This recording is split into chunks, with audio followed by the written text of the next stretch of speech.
Si te dijera que estás trabajando para el demonio en lugar de para Dios, y si te dijera que tus pensamientos, que tus acciones, que lo que tú eres alimentan a un amo o a otro, depende de la decisión que estás tomando. Bienvenida, hermana, a un nuevo episodio de Todo lo que no dije podcast.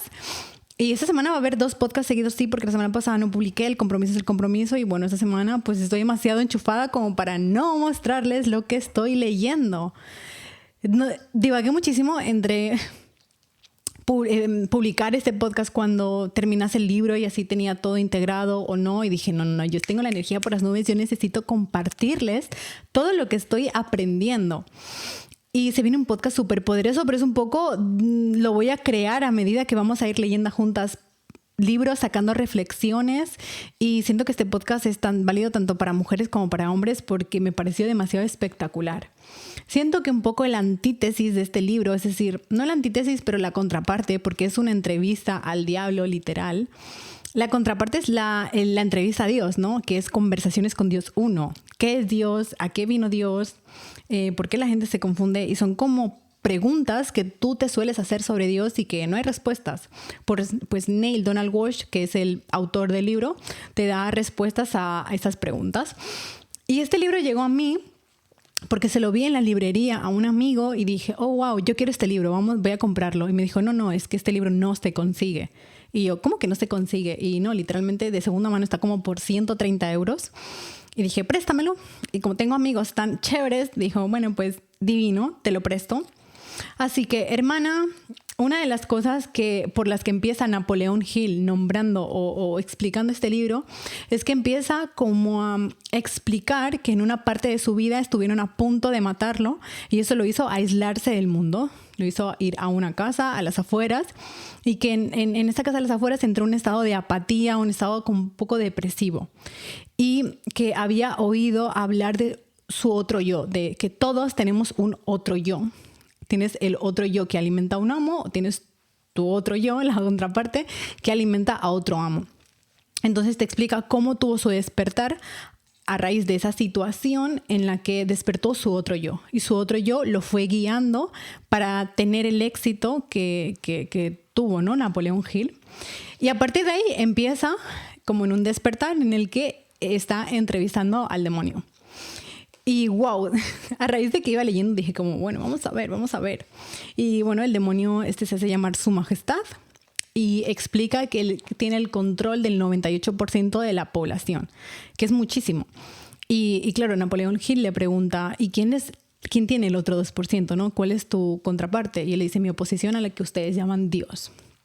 Y a partir de ahí, como se empieza a desarrollar ideas y cosas que se los juro que la gente que está en la espiritualidad, en el desarrollo personal, lo saben, pero wow, cuando los pones como en palabras y dices, yo no sabía que estaba alimentando al demonio con mis acciones, que es a lo que vamos a hablar, ¿no? Específicamente. Sin embargo, lo estaba haciendo, he estado trabajando para él de manera inconsciente durante todo este tiempo, o no todo el 100%, ¿no? O sea, de hecho, describe cosas que, por ejemplo, yo no hago, pero sí escribe otras muchas que sí hago. Entonces, aquí, hermana, la reflexión que vamos a tomar es que tú me vas a escribir en los comentarios qué tipo de acciones no sabías que contribuían al mal y ya saben que pongo mal entre comillas porque la verdad que siento obviamente que tampoco hay una figura en sí del demonio, pero tiene todo el sentido del mundo. Así que aquí tomé apuntes hasta donde leí, así que este episodio va a tener 2 partes o 3, ya depende de cómo vayamos fluyendo y de cómo va yendo mi energía a raíz de que voy leyendo este libro, pero wow, está haciendo como un despertar diciendo Dios me está hablando literal a través de este libro. Así que comencemos. Les voy a ir leyendo y juntas vamos a ir sacando reflexiones porque me parece espectacular. Una de las cosas que dice es el demonio contestando diciendo, yo no he dicho que no provoco toda la miseria del mundo. Por otro lado, me jacto de esto. Me ocupo de representar el lado negativo de todo, incluyendo los pensamientos de ustedes, gente atada a la tierra. ¿De qué otra forma podría controlar a la gente? Mi oposición controla el pensamiento positivo, yo controlo el pensamiento negativo. Entonces le pregunta a Napoleón Hill, ¿cómo obtiene el control de la mente de las personas? Oh, eso es muy fácil. Simplemente me introduzco y ocupo el espacio vacío en el cerebro humano. Planto las semillas del pensamiento negativo en la mente de las personas de tal forma que pueda ocupar y controlar el espacio. Y luego dice, una de mis herramientas más ingeniosas para el control mental es el miedo. Planto la semilla del miedo en la mente de las personas y conforme germinan y crecen a través del uso, controlo el espacio que ocupan. Y aquí te habla de los miedos, los 6 miedos como más efectivos que tiene el demonio como para que nosotros trabajemos para él. Dice, los 6 miedos más efectivos son el miedo a la pobreza, el miedo a la crítica, a la enfermedad, a la pérdida del amor, a la vejez y a la muerte. Y ya aquí nos podemos parar y decir, ok, de estos 6 miedos, ¿cuál es uno de mis predominantes? ¿O qué miedo a mí está gobernando mi vida?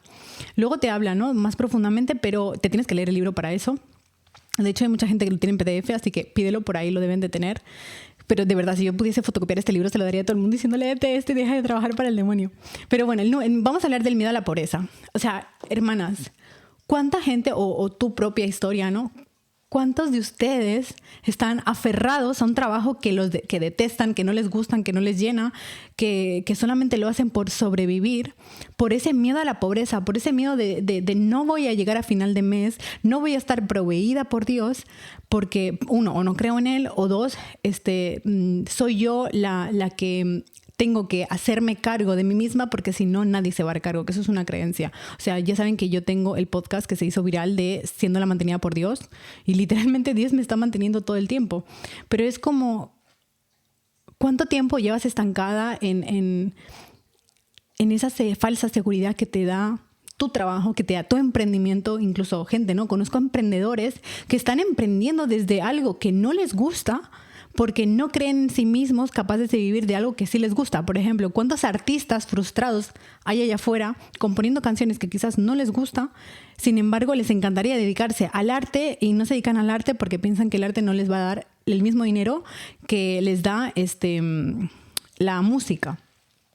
Y este es uno de los miedos que ya te tiene el demonio como atado a ti, diciéndote, no, tú tienes que hacer este tipo de cosas porque no vas a llegar a final de mes, porque no te vas a sustentar con nada, porque no eres suficiente. O sea, que al final todos estos miedos parten de muchos miedos internos, de no eres suficientemente bueno para vivir de tu propósito, no eres suficiente bueno, no eres suficiente buena coach, no eres suficiente como para tu información, tu sabiduría para exponerte a los demás, para explicarlo bien, no te explicas bien, no eres buena hablando en cámara, no eres fotogénica, no eres bella, nadie se va a fijar en ti.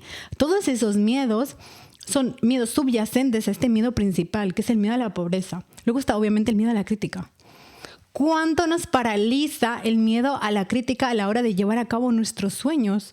¿Cuánto nos paraliza el miedo a los juicios, ya no de extraños, sino qué va a decir mi mamá, qué va a decir mi papá, qué va a decir mi familia? Que de repente nos da incluso, conozco a mis clientas, mis alumnas, les da mucho más miedo la crítica de su entorno próximo que la crítica de desconocidos. A mí la verdad que siento que si me freno uno de los dos, es un poco el miedo a los desconocidos, o sea, el juicio, ¿no? De los desconocidos. De hecho, ya me ha caído hate de tú no has leído la Biblia en tu vida. ¿Qué haces hablando de Dios sin leerte la Biblia? Y es como, hermano, o sea, ya con ese comentario ya estás trabajando para el demonio porque estás criticando la vida de tu hermana, ¿no? Pero ¿cuánto te ha frenado a ti, hermana, el miedo a la crítica? Cada vez que tú dejas de hacer algo por ese miedo, estás trabajando para el demonio, estás alimentando ese amo. Luego el miedo a la enfermedad. Luego más adelante hablaremos más profundamente de este miedo a la enfermedad. Pero ¿cuánto tú has dejado de hacer por creer que eso no era hábil o válido para tu edad? Por ejemplo, si eres mayor. O no voy a aprender a andar en patines, no voy a hacer que me caiga. Y claro, ahorita el hueso no se recupera tanto como cuando era joven. O si no, ¿cuánto temes a desarrollar una enfermedad y no vas al médico a hacerte un chequeo porque tengo miedo a que me diagnostiquen algo? O sea, te lo juro que conozco tantas personas que tienen miedo a los médicos porque tienen miedo al diagnóstico que les va a dar. Sin embargo, luego no dudan en buscar en Google los síntomas y que tienen 3 días de vida supuestamente Google, ¿no?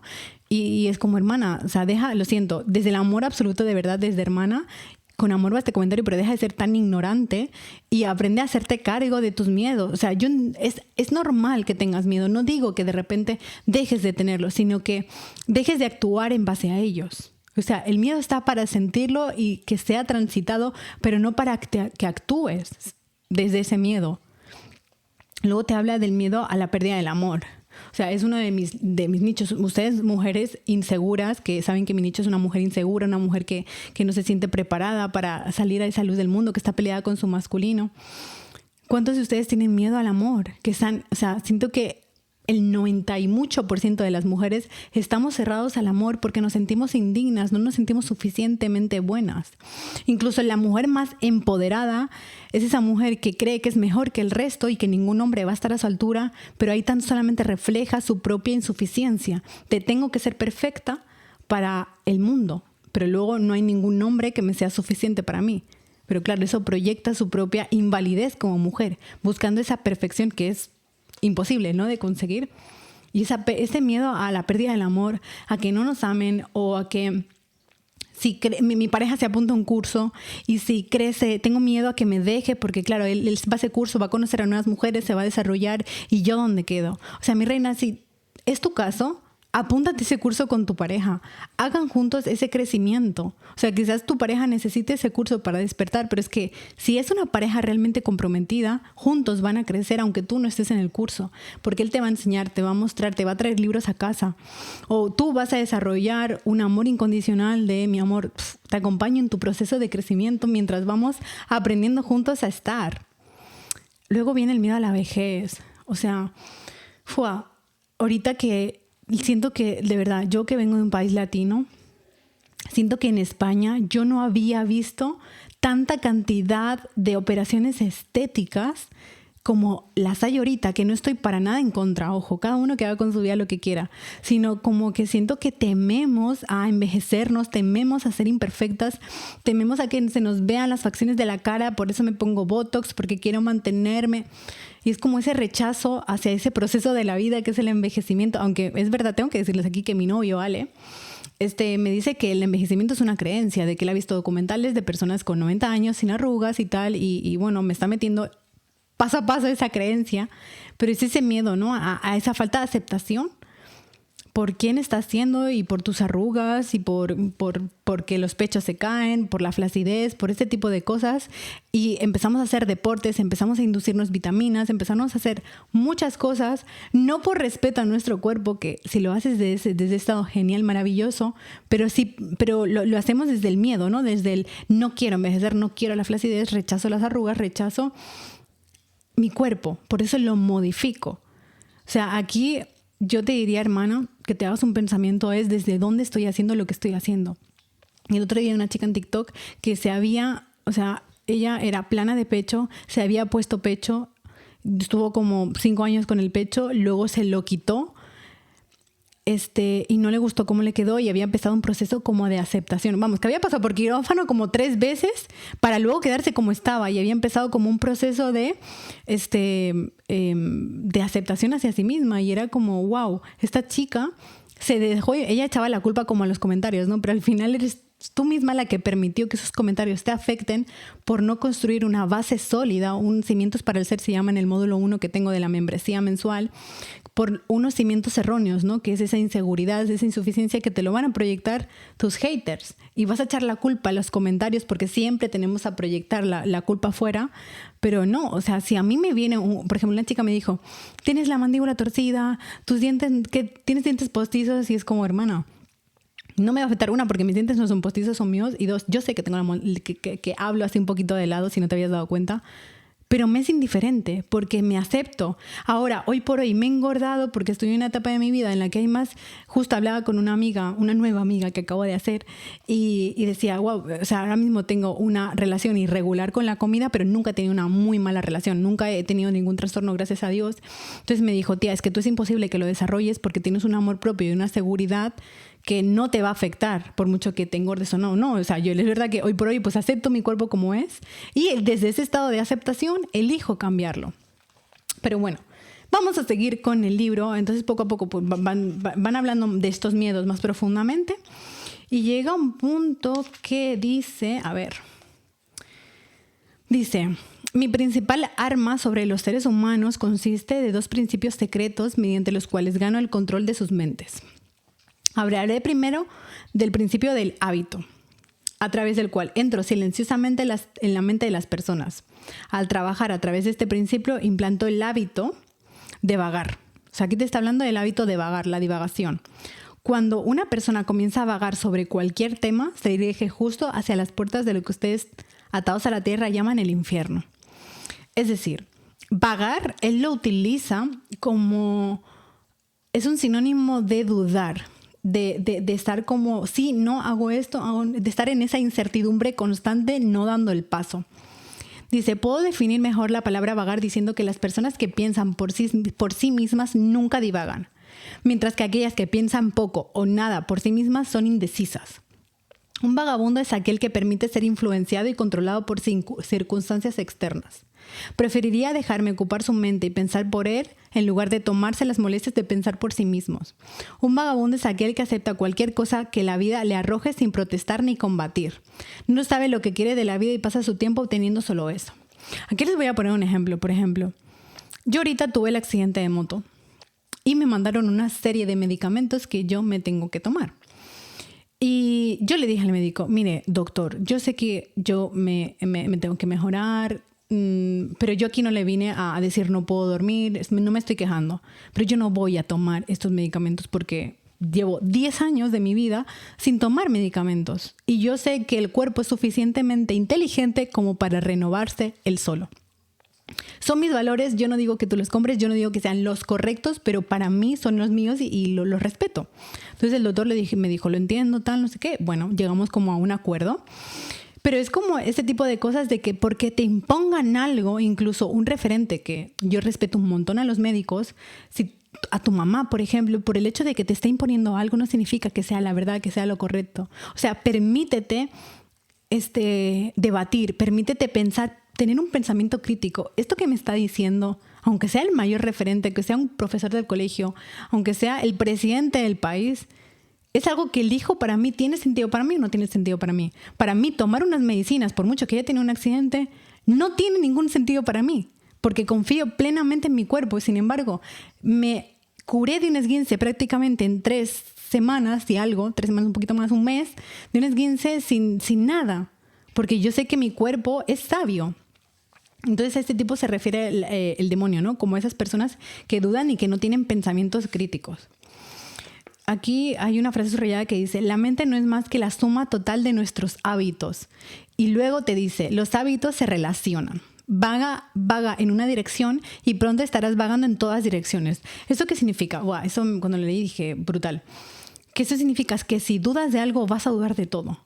O sea, una duda lleva a otra duda y lleva a otra duda. O sea, al final, la duda nunca te va a llevar a la certeza. En cambio, cuando tú tienes certeza en quién eres, en tus valores, en tus creencias, ojo, tener certeza no significa defenderlas. Si yo veo que hoy tengo una creencia y mañana veo que esa creencia no me sirve, que una creencia es algo que tú crees firmemente, que es verdad que, por ejemplo, yo siento que los medicamentos a mí no me ayudan en nada, tengo esa creencia, ok, si yo el día de mañana cambio de opinión, tengo el derecho de cambiar de opinión, pero hoy por hoy tiene sentido para mí, entonces la voy a defender.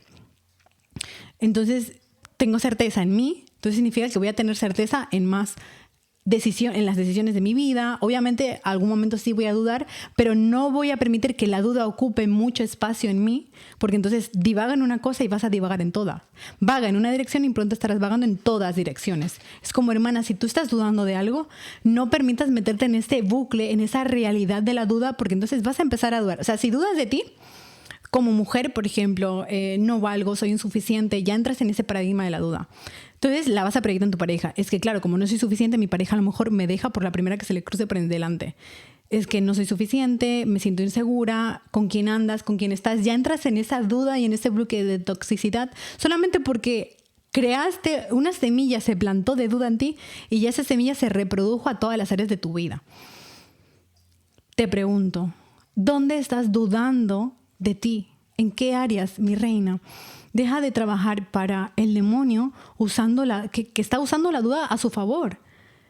Si tienes algo en duda, ok, toma decisiones cuanto antes, de verdad. Yo las personas que más han avanzado en la vida, a las que admiro, son las que actúan a pesar del miedo, son las que toman riesgos, las que dudan algo, ok, pues me decido cuanto antes para que la duda no esté permanente en mí. es que se viene, bueno, ya siento que este podcast está siendo súper potente, pero voy a seguir. Aquí, a ver, espérense, porque dice...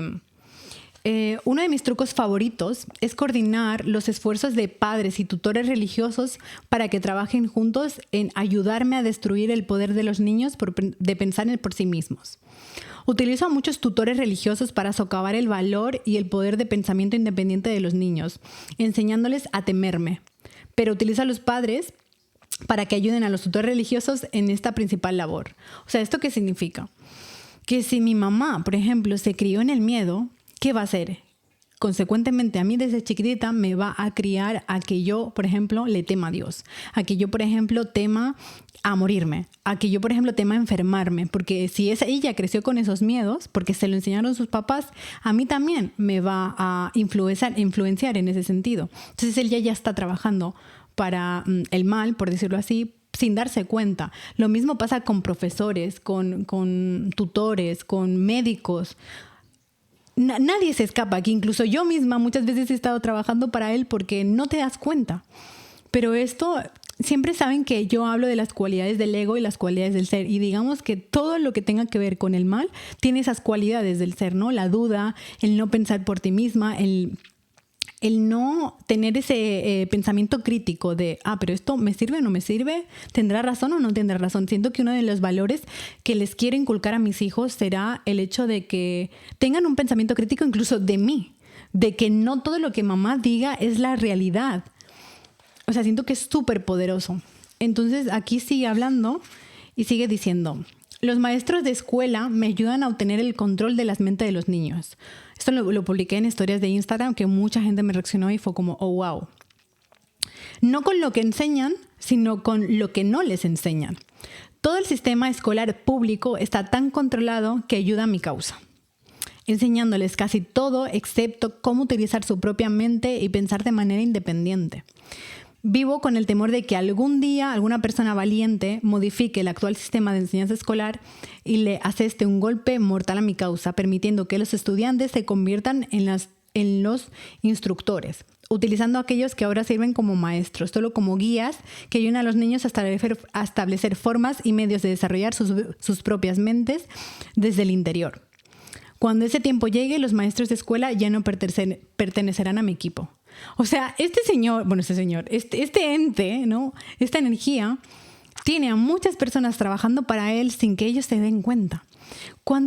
Yo recuerdo un incidente que creo que fue un trauma, porque lo recuerdo como un trauma, de una profesora que yo saqué, me lo voy a inventar, un 8 o un 9 en matemáticas cuando tendría 6, 7 años, no lo sé, más o menos. A ver, 5, 6, 7, 8, no, tendría un poco más, 8, 9 años. Y me acuerdo que le estaba diciendo a una amiga, sí, porque soy una crack en matemáticas, no sé qué. Y me acuerdo que me levantó de pie y me dijo, Brunet, fuera de la clase. Y yo en ese momento sentí una vergüenza y me dijo, yo no quiero a ninguna alumna que esté como presumiendo de su nota. Algo así, ¿no? Pero me lo dijo tan mal que yo sentí tanta vergüenza. Y de hecho, después me volví pésima en matemáticas. O sea, a lo mejor eso tiene algo que ver, no lo sé, me da igual. Pero en ese sentido, ¿no? Como está bien que me diga que la humildad, por ejemplo, pero no desde ese rechazo, desde ese castigo. Es en el momento en el que tú criticas a alguien, sobre todo en público, es algo que, por favor, mi reina, si lo haces, yo lo he hecho en el pasado, tienes que dejar de hacerlo. Porque es entrar como en el paradigma de hacer sentir humillado a la otra persona, ¿no? Entrar en la humillación es la vergüenza profunda. Y es como... No hagamos esto porque, estamos trabajando a la separación. O sea, Dios une, para mí Dios une, el diablo separa. Entonces, todo lo que sea la separación, alimentar todo eso, es trabajar para él. Entonces, hay muchos profesores, ¿no? Ridiculizando alumnos, muchos profesores acallando alumnos que se rebelan, alumnos que tienen ese criterio de pensar por ellos mismos y cuando lo hacen, el profesor se enoja porque no tienes que pensar, tienes que hacer lo que yo te digo. No tenemos que hacer lo que dice nadie, sino seguir nuestra propia intuición. Y tampoco, justo hablaba con esta chica, con mi nueva amiga, del relativismo moral, de tampoco caer en ese de todo se vale o todo está bien. No, tampoco es eso, sino pensamiento crítico. O sea, tú sabes lo que está bien y lo que está mal. Entonces, ten pensamiento crítico de seguir lo que para ti es correcto. No te vayas a pensar de que, ay, sí, todo está bien. No, tampoco. Sino de ¿Qué sientes que tiene sentido y va a favor de la vida? ¿Y qué sientes que no tiene sentido y va en contra de la vida? Es lo que nombra mucho el doctor David Hawkins. Luego te dice, Napoleón Hill le dice, tenía la impresión que el objetivo de toda escuela era ayudar a los niños a pensar. Y le contesta, ese puede ser el objetivo de la enseñanza, pero el sistema en la mayoría de las escuelas en el mundo no lleva a cabo ese objetivo. A los estudiantes se les enseña no a desarrollar y utilizar sus propias mentes, sino a adoptar y utilizar los pensamientos de otros. Este tipo de enseñanza destruye la habilidad del pensamiento independiente, excepto en los casos raros en los que los niños confían tan definitivamente en su propia fuerza de voluntad que se rehúsan a permitir que otros piensen por ellos. El pensamiento certero es asunto de mi oposición, no mío. Su oposición se refiere a Dios. Díganme ustedes cómo se construye un pensamiento certero desde los niños, ¿no? Yo siento cuando hay valores en casa, cuando hay coherencia, cuando hay esa enseñanza de que si tu papá te dice que no fumes, tu papá no fuma. O sea, siento que hablo de ese tipo de coherencia y de integridad. O sea, algo que siento que alimentamos, ¿no? Al otro amo, que no nos conviene, es como cuando somos incoherentes y yo te digo, amigas, algo y yo no lo estoy haciendo. O sea, ¿cómo aprenden los niños? Al final por imitación. Entonces, cuando siento que unos niños tienen unos valores firmes, es cuando aprenden a autoconocerse, ¿no? Esos padres que invitan a que se desarrolle el niño, no los ponen delante de un televisor. Ojo, que no juzgo a ningún papá. Cada uno lo hace lo mejor que puede y lo mejor que sabe. Y yo el día de la mañana quizás también le enchufo, cuando ya estoy harta, una tablet a mi hijo. Me refiero como que ser lo más coherente posible y no decirle al niño algo que tú estás haciendo. O si lo haces, es como, mira, hoy por hoy tengo esta adicción al cigarrillo, tengo esta adicción al alcohol, tengo esto, pero yo no lo quiero para ti y en la medida de lo posible yo lo voy a dejar cuanto antes porque entiendo que no estoy siendo coherente. Como invitar a esa transparencia y no desde el castigo, sino desde el ejemplo. Luego dice, ¿qué relación, le pregunta Napoleón Hill, qué relación, si es que existe alguna, tiene oposición con los hogares, las iglesias y las escuelas? Y aquí le dice él, aquí es donde hago uso de otros de mis trucos ingeniosos.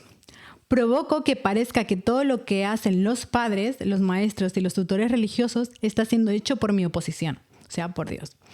Esto desvía la atención de mí mientras manipulo a la mente de los jóvenes. Cuando los tutores religiosos intentan enseñarle a los niños las virtudes de mi oposición, es decir, de Dios, generalmente lo hacen a través del miedo al mencionarles mi nombre. Es todo lo que pido de ellos. Encienden la llama del miedo en tales proporciones que destruya al poder del niño a pensar acertadamente. En las escuelas públicas, los maestros prosiguen a mi causa manteniendo a los niños tan ocupados, atiborrando sus mentes con información sin importancia, que no tienen oportunidad de pensar acertadamente ni de analizar correctamente aquellos que sus maestros les enseñan. A ver, aquí hay mucha información. Entonces vamos a desmigarla, que una de las cosas que dice es que cuando los tutores religiosos intentan enseñar a los niños las virtudes de mi oposición, generalmente lo hacen a través del miedo al mencionarles mi nombre. ¿Cuántas iglesias hay allá afuera hablando más del demonio que de Dios? O sea, esa es una de las reflexiones que en mi iglesia hicieron y dije, wow, qué bien. No quiero ir a una iglesia que se hable del miedo, no quiero ir a una iglesia que se hable de que hay que temerle al demonio, del infierno. No quiero, porque ahí estás introduciendo en tu mente una posibilidad, entonces tú vas a vivir tu vida desde el miedo absoluto. En cambio, si tú vas a una iglesia donde hablan de lo poderoso que es seguir a Dios, de lo que Dios ha transformado la vida de miles de personas a través de testimonios, de que te van alimentando esa fe, es como ya estás creyendo en algo, no por temor a su oposición, sino por reverencia y devoción a Dios. O sea, ojalá a mí de pequeña, yo he sido atea durante muchos años, me hubiesen enseñado como no a temerle al demonio, sino a amar a Dios. Es enseñar desde dónde hacemos las cosas. Ya saben que siempre les hablo también del poder de la intención y el desde dónde estás accionando. Deja de temerle al demonio. ¿Cuántas críticas yo no he recibido en este canal porque el demonio te va a castigar, Dios te va a castigar y te va a enviar a sus demonios? Y es como, hermana, estás viviendo en miedo absoluto y hablas más del demonio que de Dios. Si tú dejas un comentario negativo en este perfil, estás alimentando al demonio y no sirviéndole a Dios. O sea, de verdad es tan poderoso esto, me encantó. Entonces luego sigue y dice, Napoleón Hill le dice, dígame más cosas. Wow, aquí se viene algo súper potente. Ay, no, pero luego quería hablar que les hablé de esto. Ah, vale, sí, perdón, ¿vieron? Me fui. Vamos a volver. Que decía que las escuelas públicas les enseñan cosas sin sentido, personalmente para atiborrar esta información. O sea, aquí yo voy a abrir un dilema que he tenido una conversación con miles de compañeros. Bueno, miles tampoco, ¿no? Pero con bastantes compañeros. Y es que siento que yo he ido a una escuela privada, bueno, concertada acá en España. Yo estudié turismo. Y yo les puedo decir que yo en la carrera no aprendí nada. O sea, literalmente mis papás, gracias a Dios, tengo el mérito kármico de que mis papás me pagaron los estudios, pero pagaron 27,000 euros para yo no aprender nada de la escuela de turismo. O sea, literalmente, si yo trabajas hoy en día en la recepción de un hotel, que no es mi propósito, por algo estoy aquí. Si trabajas ¿dónde? No sé, en una oficina de turismo, en este tipo de sitios, la carrera no me hubiese servido absolutamente de nada más que para tener un título. Entonces yo estuve 4 años yendo a una escuela, ¿para qué? Para anular mi pensamiento, porque es que me siento que veo el sistema educativo tan incoherente. Por ejemplo, he tenido conversaciones con otro compañero o otros compañeros bastantes que han estudiado administración y dirección de empresas. Y le pregunto, ¿pero a ti te ha servido para algo la carrera? No, porque luego yo he llegado a una empresa y no he aplicado nada de lo que a mí me han enseñado. Y dices, wow, qué mal está el sistema educativo que todo lo que te enseñan a nivel teórico, luego llegas a la práctica y no te sirve. No digo que todas las carreras sean iguales, pero he hablado con compañeros he hablado con compañeros de periodismo, con compañeros de marketing, con compañeros de este tipo de carreras. Y dices, he estado perdiendo 4 años de mi vida pudiendo haber invertido, por ejemplo, o haberme autoconocido a través de un viaje, o haber invertido en un mentor que ya está donde yo quiero estar, entonces me enseñan los pasos. Porque ¿cuántos profesores que están enseñando desde la coherencia absoluta? ¿Cuántos profesores administran y dirigen una empresa y están enseñando a ese tipo de perfil? ¿Cuántos hay allá afuera? Les dejo ahí pensando y reflexionando. Pero ojalá yo pudiese volver al pasado para decirle a mi yo del pasado, mi reina, no hagas una carrera, haz un ciclo formativo. Si no te gusta, haz otro ciclo formativo, que es mucho más práctico, no es tanto teórico. Y si no, trabaja durante X tiempo, ahorra y vete a viajar y vete a autoconocer, vete a conocer otras culturas y vete a conocerte a ti. Porque cuando tú tienes 18 años, que al menos acá en España es cuando tú tienes que definir, o incluso antes, a los 16, si quieres bachillerato para que te beneficie más en los puntos para acceder a una carrera, ¿qué carrera quieres elegir? ¿Quién sabe con 16 o con 18 años lo que uno quiere hacer?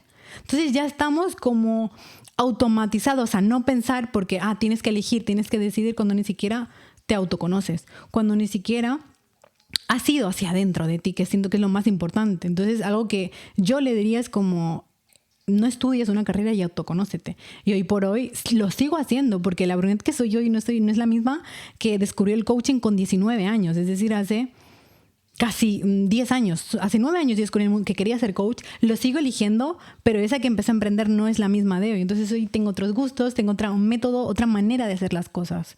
Sigue autoconociéndote, tengas la edad que tengas. Y si no sabes autoconocerte, empieza. Paso a paso, empieza por libros, empieza por cursos. Y si algo no te vibra o no te gusta, por ejemplo, hoy por hoy sé que los registros acásicos no lo juzgo, pero no es lo mío. Sé que los oráculos no lo juzgo, pero hoy por hoy no es lo mío. Para mí estoy en el camino de Dios y es lo que hoy por hoy me resuena. Pero no entro en la separación diciendo, sí, porque tú estás en la New Age y yo soy cristiana. Yo no soy nada. O sea, yo soy una sierva de Dios y yo no juzgo el camino de nadie porque yo, gracias a todas esas cosas, estoy yo aquí sirviéndole a Dios. Entonces siento que es una manera bonita de ver los caminos y respetar el proceso de cada uno, no caer en la separación. Entonces aquí, el demonio está diciendo, provoco que las personas divaguen sobre cualquier tema a través de lo cual puedo controlar el pensamiento y las acciones independientes. toma el tema de la salud, por ejemplo. Yo provoco que casi todas las personas coman demasiado y el tipo inadecuado de alimentos. Esto provoca indigestión y destruye el poder de pensar de manera certera. Si en las escuelas públicas y las iglesias les enseñara a los niños más sobre la educación, la adecuada alimentación, le harían a mi causa un daño irreparable. ¡Fua! Aquí ya te está hablando de que la alimentación tiene todo que ver con lo que tú metes a tu mente, con lo que tú metes a tu cuerpo. O sea, ¿cuántas personas de ustedes no se han comido una pedazo de hamburguesa y luego se han sentido como me quiero ir a dormir, me quiero echar una siesta? No tienen esa capacidad de pensar. Es porque estás metiendo un alimento a tu cuerpo que no te va bien, que no te ayuda a que tú acciones, a que tengas energía. Luego te habla del matrimonio, por ejemplo, pero aquí, o sea, de verdad, esto es una invitación, hermana, a que te replantees qué estás comiendo. O sea, te lo juro que yo publiqué por historias que el día lunes o domingo tuve una relación con Dios, una conversación en la que me decía, hija, vuelve a casa, que por eso les creí el anterior podcast, vuelve a casa, vuelve a comer sano, vuelve a tus hábitos, o sea, vuelve, ¿no? Conmigo, deja ya de alimentar la otra versión de ti, alimenta la versión que está alineada a mí. Y justo mi nueva amiga es chef y especializada en neurología, de no sé qué, de la digestión. Y justo hoy estábamos hablando de este tema, que quedamos por primera vez, y justo leo esto de la alimentación y digo, es que Dios me está diciendo como la alimentación tiene todo que ver contigo. Entonces, para y haz una compra consciente, que es verdad que sí he tendido siempre a comer sano, pero es como ten cuidado con todo lo que metes a tu boca. Y eso no significa volverte una obsesiva, sino que si tú ya sabes que los ultraprocesados son malos, hermana, ¿qué haces comiendo ultraprocesados? O sea, entrégale tu ansiedad, entrégale ese vacío que tú quieres llenar a través de la comida a Dios, que es lo que yo estoy haciendo o lo que yo haría. Y empezar a simplemente introducirte un poquito en el mundo del real fooding, de la comida real. Carlos Ríos a mí me encanta y es como que te enseña a leer las etiquetas de los productos para saber si es comida real o es comida ultraprocesada. Ya con tan solo esto ya vas, aunque sea, alimentando a tu versión más alineada a Dios. Luego te habla del matrimonio y te dice, provoco que hombres y mujeres divaguen hacia el matrimonio sin un plan u objetivo diseñado para convertir la relación en armonía. Este es uno de mis métodos más efectivos para inducir a las personas en el hábito de la indecisión. Otra vez, el ser indecisa, el vagar. Provoco que las parejas discutan entre sí por cuestiones de dinero, por la educación de sus hijos. Los implico en controversias desagradables sobre las relaciones íntimas y en desacuerdos sobre las amistades y las actividades sociales. Los mantengo tan ocupados echándose la culpa uno al otro, que nunca tienen tiempo para hacer nada más el tiempo suficiente para romper el hábito de la indecisión.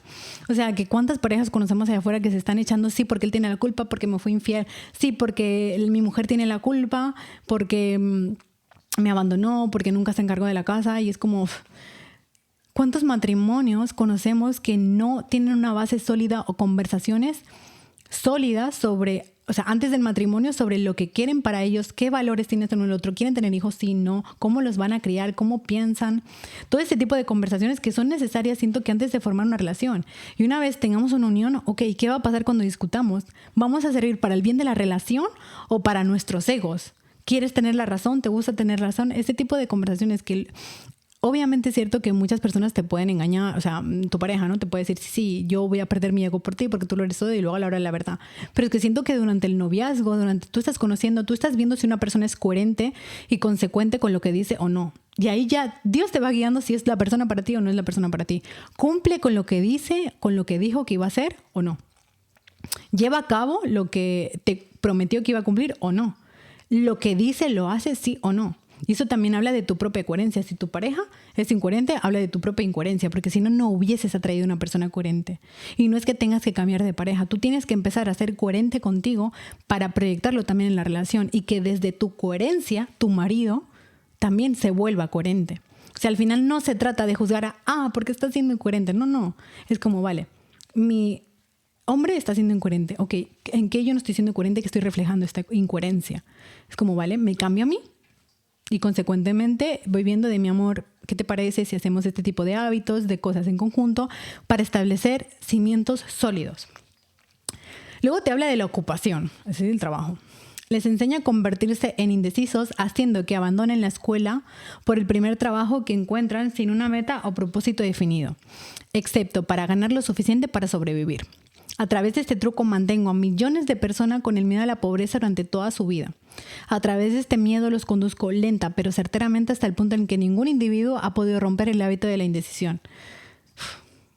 Siento que, claro, este libro fue escrito hace bastantes años y antes se abandonaba, ¿no?, la escuela por trabajar. Y ahora siento que la gente estudia para tener un trabajo, pero se conforman, o sea, estudian porque tienen que estudiar algo, no porque busquen qué es lo que se les da bien, qué es lo que disfrutan hacer. Al final lo hacen también para sobrevivir. Ya no abandonan la escuela, se forman, pero cortando sus pasiones, cortando su creatividad, cortando lo que vinieron a hacer, porque tienen que ganarse la vida en algo. Tú te puedes ganar la vida y hacer lo que disfrutas hacer, solamente que estás rodeado de personas que sienten que eso no es posible. Y como ellos sienten que no es posible, ya te cortan a ti, te domestican y te alimentan ese miedo de no es posible. Pero es mentira. Es solamente porque te estás rodeando de ese tipo de personas. Si tú quieres ver cómo sí se puede vivir de ese propósito, empieza a seguir a personas que viven de lo que aman. Empieza a seguir cuentas, podcasts. Sal de la caja de tu casa. Sal de la caja de tu ciudad para conocer a gente nueva y ver que sí es posible. Ahorros. Provoco que las personas gasten dinero libremente y ahorren escasamente o nada hasta que tomo el control total sobre ellas a través de su miedo a la pobreza. O sea, ¿cuántas personas viven por encima de sus posibilidades hoy por satisfacer vacíos a través de la compra, a través de los conciertos, a través de la comida? Y yo les juro que hablo con esto de propiedad porque yo he sido esa persona que ha malgastado su dinero. No he vivido por encima de mis posibilidades, pero sí me he quedado en ceros por comprarme, por salir a comer fuera. Hermana, si estás viendo esto por YouTube o por vídeo a través de Spotify, me quedé sin memoria, pero tú sigues escuchando el podcast porque quedan aproximadamente unos 10 minutos, 12 minutos. Estará sin vídeo, pero la información es muy valiosa. Te amo. Por comprarme ropa, por comprarme formaciones. Bueno, sí que es verdad, no me arrepiento de haberme endeudado por mentores y por cosas. Hermanas, les estoy hablando de que yo he invertido más de 40,000 euros en formaciones de coaching, en ser la mejor experta en mi ámbito, y de eso no me arrepiento porque para mí es una inversión, no un gasto. En cambio, para mí es un gasto, sí es un gasto estar a la última moda, para mí. Ojo, a lo mejor para una influencer, para alguien que se dedica a enseñar sus outfits, no es un gasto sino una inversión porque eso es lo que le da de comer. Por eso nunca juzgues el camino de tu hermana. Luego te habla del ambiente.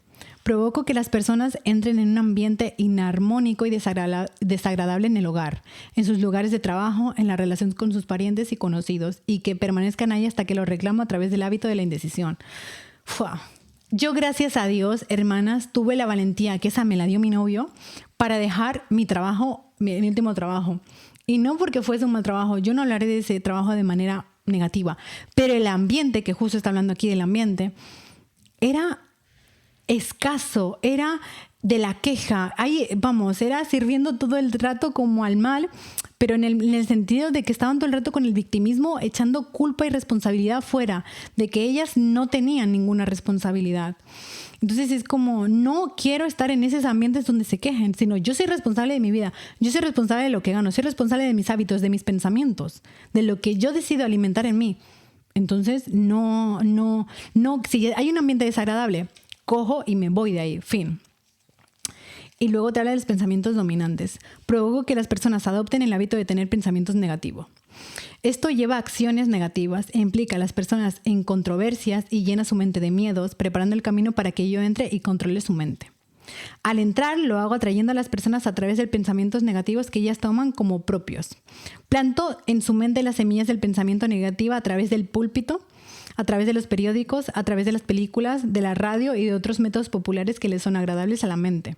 Entonces, provoco que las personas me permitan pensar por ellas mismas porque son demasiado perezosas o demasiado apáticas para pensar por sí mismas. Hermana, aquí siento que una de las cosas que Napoleón Hill te viene a decir a través de este libro, que es algo que yo he incluido de manera un poco bastante radical, gracias a mi novio también, yo amaba ver thrillers, suspense, y mi novio me dijo, no. O sea, eso alimenta el suspense y el drama a tu vida. Saben que yo he hablado en otros episodios del podcast de esto. Pero claro, aquí te habla de que si tú ves noticias constantemente a través de los periódicos, de la radio, te vas a creer que el mundo está yendo fatal cuando hay muchas más buenas noticias que malas, solamente te informan de las malas para tenerte controlado a través del miedo. Yo recuerdo un día llegar a trabajar, eran las 7:15 de la mañana, que la radio y estuviese con las noticias. Y yo cogí y le dije a mi compañera, perdona, ¿puedes bajar el volumen? O sea, la verdad que a estas horas yo no quiero, bueno, a estas horas ni a ninguna horas, pero le dije, a estas horas yo no escucho noticias. O sea, no, sí, claro, la bajó, pero si no hubiese podido bajarla porque es su hábito y lo entiendo, yo me hubiese puesto los auriculares porque a esas horas, cuando el subconsciente está más despierto, que estás como recién levantado, no es momento de escuchar. Bueno, para mí no hay ningún momento bueno para escuchar noticias. Pero, hermana, por favor, no escuches noticias. Deja de escuchar eso que te da miedo. Deja de ver películas de miedo. Yo era súper fan de las películas de miedo. Para los que me conocen, mi papá con 5 años me llevaba a ver películas de miedo.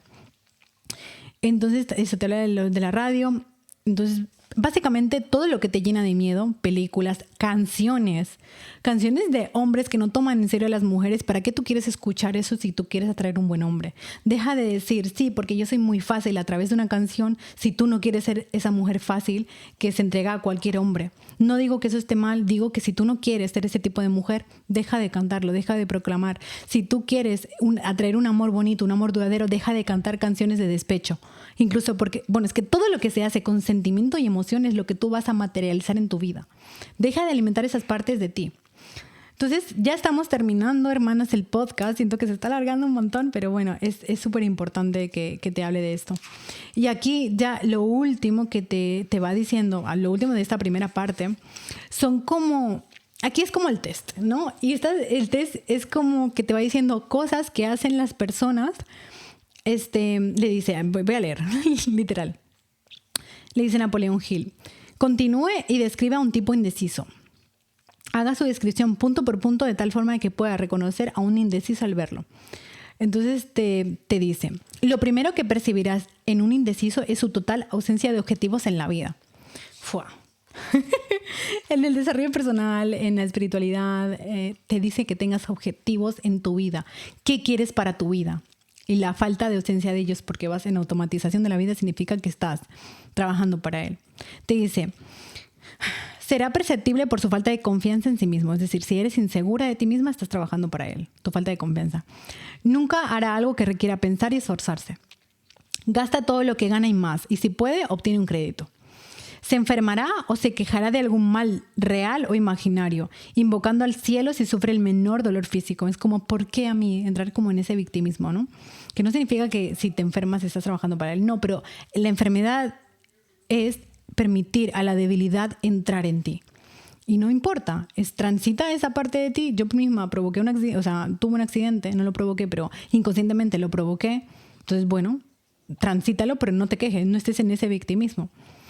Tendrá poco o nada de imaginación. Aquí te hago la pregunta es ¿cuántas veces te dices que eres poco creativo o poco creativa? No, yo no tengo creatividad. Todos somos creativos, porque todos somos seres creadores. Tú viniste aquí a crear algo. A lo mejor crear algo es crear la mejor versión de ti. Bueno, activar, porque la mejor versión de ti ya está dentro de ti. Activar la mejor versión de ti siendo mamá, siendo quien eres. Te dice, carecerá de entusiasmo y de iniciativa para comenzar algo a lo que no ha sido obligado y expresará llanamente su debilidad al tomar la línea de menor resistencia siempre que le sea posible. Es decir, que no tienes iniciativa, que no tienes entusiasmo, que dices, ¿para qué empezar esto? Porque sí. Estará malhumorado y no tendrá control sobre sus emociones. Su persona carecerá de magnetismo y no atraerá a otras personas. Opinará sobre todo, pero no tendrá conocimiento exacto de nada. Será especialista de todos los oficios, pero no será bueno en ninguno. Se negará a cooperar con aquellos que lo rodean. Es decir, la familiaridad, la cooperación. Cometerá el mismo error una y otra vez sin aprender nunca del fracaso. Será de mente estrecha e intolerante en todos los temas, listo para crucificar a aquellos que discrepan con él. Qué poderoso todo esto.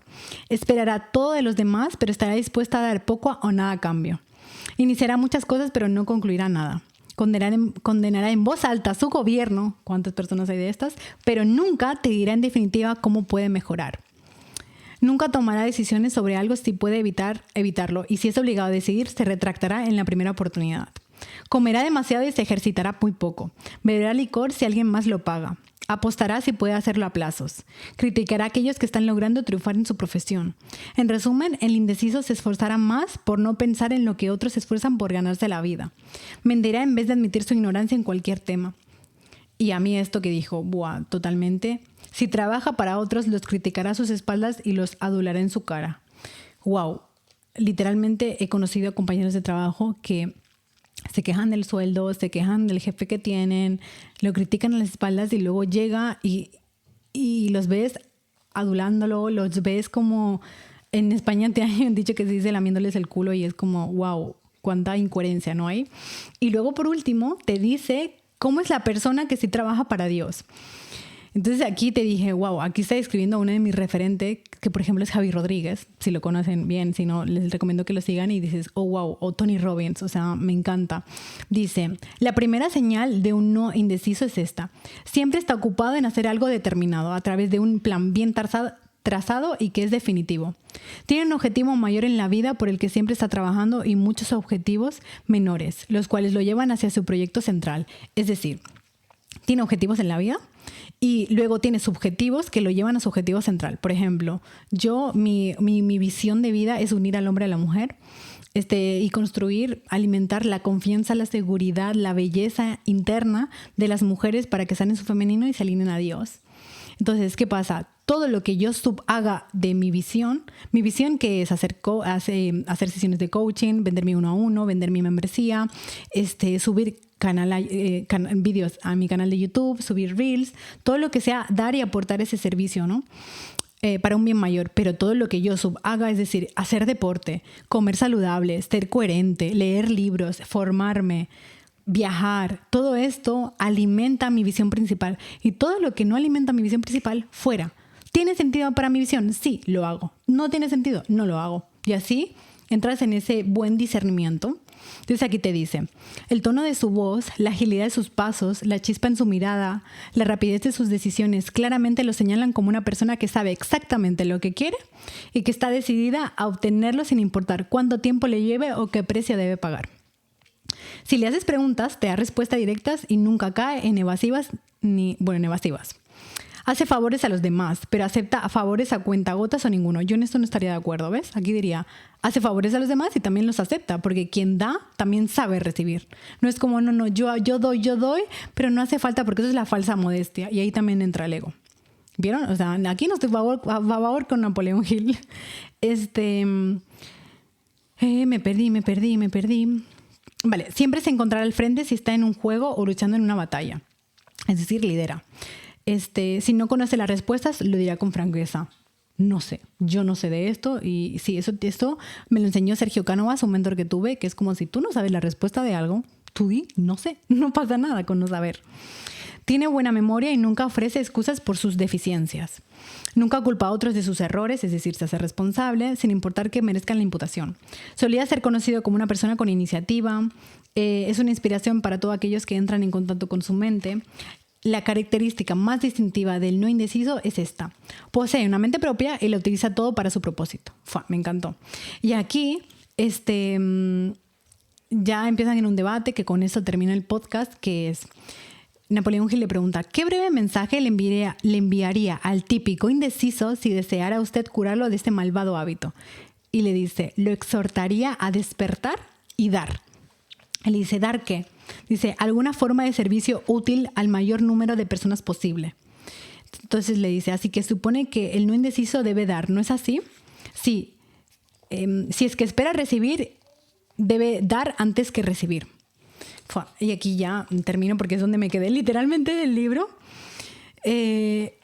Pero me pareció tan brutal porque con lo último que se queda es como, da. Hermana, si no estás dando, estás muriendo literalmente, porque lo que no se desarrolla, lo que no crece, decrece, y eso significa que empiezas a morirte. Da, si no tienes conocimiento, o sea, estoy seguro, es que no es imposible que no tengas conocimientos para dar. Da sobre tus traumas familiares, porque a través de tus traumas puedes inspirar a miles de personas. Da a través de la cocina si sabes cocinar. Da a través del amor que tú recibiste en la infancia, entonces ahora eres puro amor, da amor al mundo. Da si eres una experta en escribir, te encanta escribir relatos, da tus relatos al mundo. O sea, hay tantas formas de dar al mundo, de impactar a personas y hoy en día estamos en la era en la que es mucho más fácil dar, de que no necesitas tanto dinero, de que con un móvil, de con un podcast, para dar al mundo, que siento que ese es el llamado de Diosito, yo vine a dar este mundo, vine a inspirar, pero no para inflar mi ego, sino simplemente porque soy una sierva de Dios. Así que, hermanas, hasta aquí la primera parte del episodio de hoy. Veremos qué nos sigue aportando Napoleón Hill en este gran libro. Te espero, y si tú llegaste hasta este final del podcast, nuestra clave secreta es poner en los comentarios: creas o no creas en Dios, soy sierva de Dios. Es decir, que servimos para el bien. Pon abajo en los comentarios: soy sierva de Dios, para saber que llegaste hasta aquí y para reafirmar esa identidad que decide no dudar, confiar en sí misma e ir a por sus objetivos. Te amo, nos vemos en el siguiente episodio. ¡Mua!